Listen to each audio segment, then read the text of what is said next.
नमस्कार अभ्यर्थियों, आज के इस वीडियो में हम बात करने वाले हैं आरपीएससी स्टेनोग्राफर भर्ती परीक्षा 2011 में आई हिंदी डिक्टेशन के बारे में।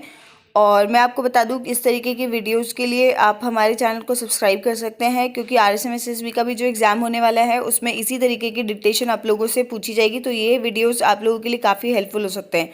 हिंदी डिक्टेशन 100 वर्ड्स पर मिनट स्टार्ट हो रही है। 3, 2, 1 स्टार्ट। मैट्रिक की परीक्षा पास करने से 1 साल पहले पिता की मृत्यु हो जाने से घर की आर्थिक हालत बहुत बिगड़ गई थी। घर में पढ़ाई रखने वाला अकेला वही लड़का था।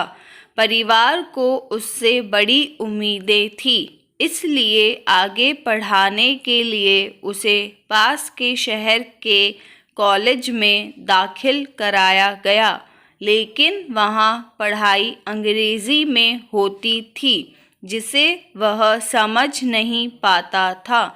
उसे बड़ी निराशा होती, यहाँ तक कि तरक्की और कामयाबी की उम्मीद ही नहीं रह गई।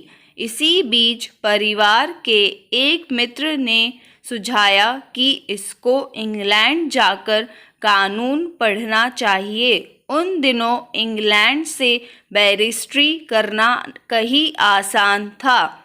उसकी तुलना में भारत के विश्वविद्यालय से डिग्री हासिल करने में धन, समय और शक्ति तीनों अधिक लगते थे, और नौकरी के बाज़ार में उस डिग्री की उतनी कदर भी नहीं थी।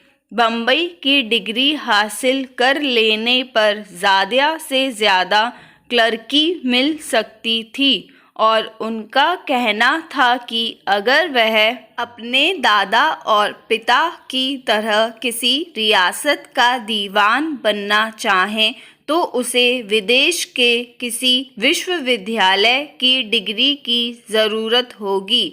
उनके पिता और दादा ऊंचे पदों पर थे और उन्होंने थोड़ी सी शिक्षा से ही अपना काम चला लिया था, मगर अब ज़माना बदल गया है। मैकाले की शिक्षा योजना लागू हो चुकी थी।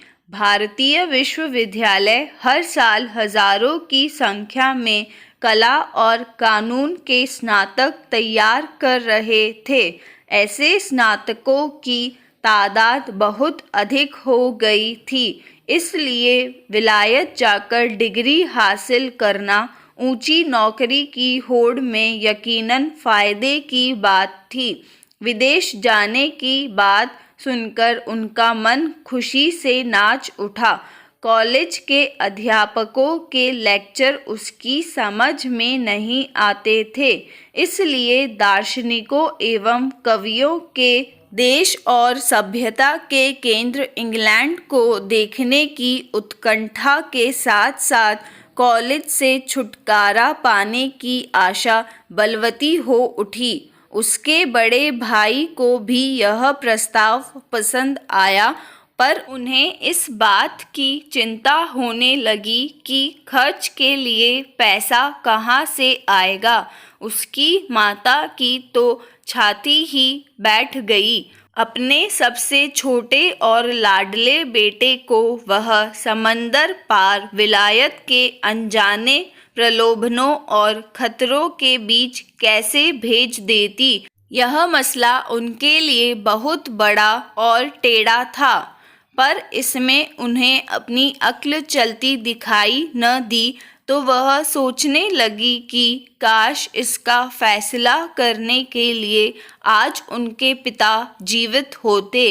अंत में उन्होंने बेटे को काका के पास, जो गांधी परिवार के बुजुर्ग और कर्ता धर्ता थे, इस मामले में सलाह के लिए भेजा।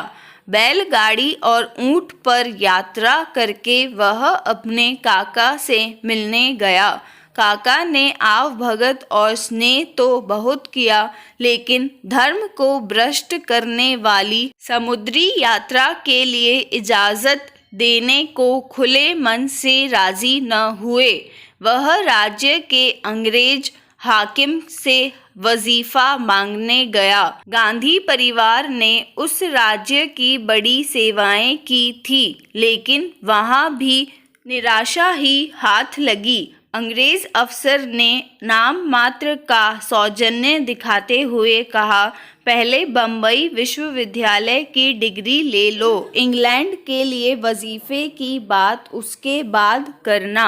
इस तरह हर कदम पर निराशा का सामना करना पड़ रहा था, लेकिन उसने हिम्मत नहीं हारी। वह जानता था कि अगर इंग्लैंड जाना न मिला तो फिर वहीं लौटना होगा, जो उसे ज़रा भी पसंद नहीं था।